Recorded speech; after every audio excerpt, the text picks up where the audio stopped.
I suppose a huge amount of what I'm saying is really, NLP is a field of knowledge that has been progressed since the founders.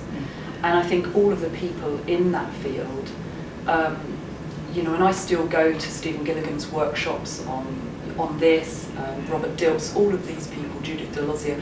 I think these people, they got the theory of NLP and they've just used that as their vehicle to become much more understanding of how the world actually works, and are just probably doing exactly the same and saying exactly the same as I am, with different terminology. I know for sure Stephen Gilligan, his work is much more one-to-one and much more therapeutic, but I know for sure that he will say actually it's the field that you create with your client. Off that field you will get a good result with your client or not.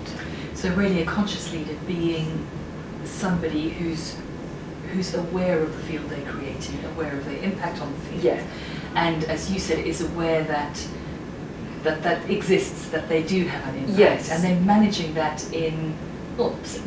well. Absolutely. Managing that well. Yes, so that's the first step. So when I say conscious, I really mean aware, understanding the phenomena, and then self-aware, to be able to actually be truthful with themselves and say, how do I feel right now? Because that's quite a difficult thing for people to do. We're so used to just using our heads, and our bodies just transport our heads around, to connect to the body and say, actually I don't know why, but I feel quite tired, or I feel quite low, or and maybe as a leader, if I feel like this and I can't get around this, I go off and I go to a coffee shop and I just do some work myself and think, what is this? And I get this wisdom from my body. I don't walk it in and carry on with the to-do list and the process, the above the line stuff. So you're talking there about not splitting the head off from the wisdom of the body. Yes. And coming in as a whole person. Yes. I'm noticing a lot coming into the business world around whole person